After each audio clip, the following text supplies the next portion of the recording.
Hello, bachcho. Let's read the question. Question says two smooth balls A and B, each of mass m and radius r, have their centers at 0, 0, r and at 5r, minus r, r respectively. In a coordinate system as shown, ball A is moving along positive x-axis collides with ball B just before the collision. Speed of ball A in meter is 4 meter per second and ball B is stationary.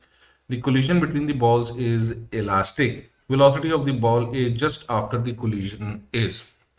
तो जब ये strike करेंगे एक दूसरे को तो situation होगी कुछ इस प्रकार।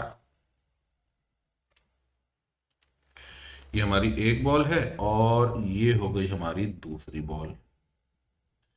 ये हो गया इनका कोलिजन और कोलिजन की जो लाइन होगी यानी ये है हमारा स्फीयर ए और ये है स्फीयर बी। तो ये लाइन तो है ऐसे और ये हम जब ज्वाइन करेंगे तो ये बन जाएगी लाइन। ये परपेंडिकुलर डायरेक्शन हो गया और ये लाइन ऑफ इंपैक्ट हो गई और ये इसकी परपेंडिकुलर डायरेक्शन हो गई। तो हम मान लेते हैं ये एंगल है थीटा। अब यहां से ये लाइन ड्रॉ करेंगे तो ये हो जाएगा आर और ये हो जाएगा 2r बाय पाइथागोरस थ्योरम। अगर हम इसको सॉल्व करेंगे तो ये होगा under root of 4r square minus r square that is root 3r। ये हो जाएगा।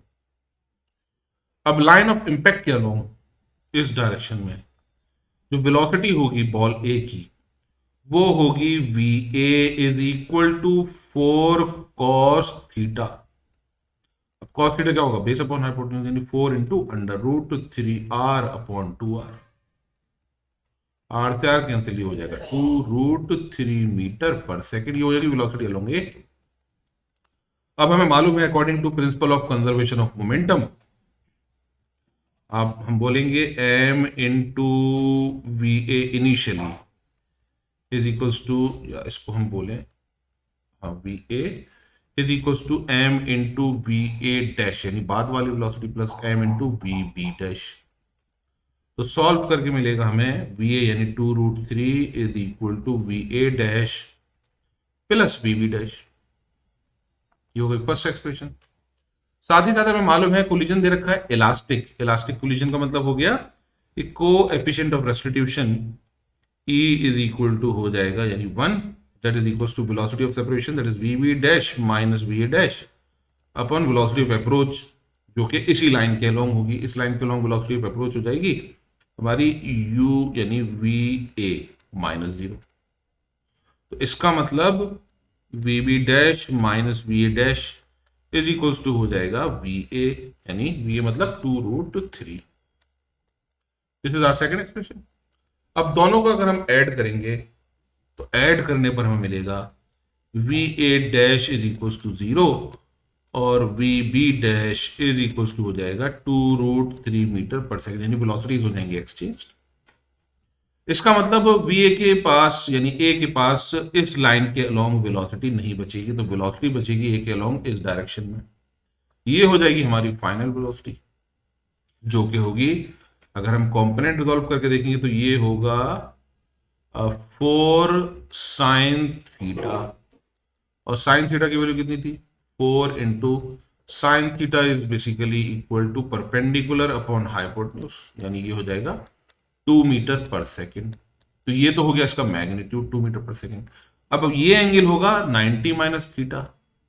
तो वेक्टर फॉर्म में अगर हम देखेंगे, वेक्टर फॉर्म में अगर हम देखेंगे तो ये वेलोसिटी हो जाएगी v is equal to 2 cos 90 minus theta i cap plus 2 sine 90 minus theta j cap. Alright, अब इसको हम सॉल्व कर देते हैं तो v इज इक्वल टू हो जाएगा 2 sine theta i cap plus 2 sine 2 cos theta, it is 2 cos theta j cap. अब 2 साइन थीटा की वैल्यू क्या होगी?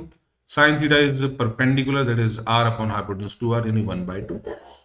तो 2 sine theta is r upon 2r that is 1/2 i cap और cos theta की value होगी बेस अपॉन हाइपोटेन्यूज यानी हो जाएगी 2 इंटू रूट 3/2 जे कैप। 2 से 2 कैंसिल, 2 से 2 कैंसिल, ये हो जाएगा answer i plus √3j meter per second, which is option number 1. I hope you understood the solution. Thank you.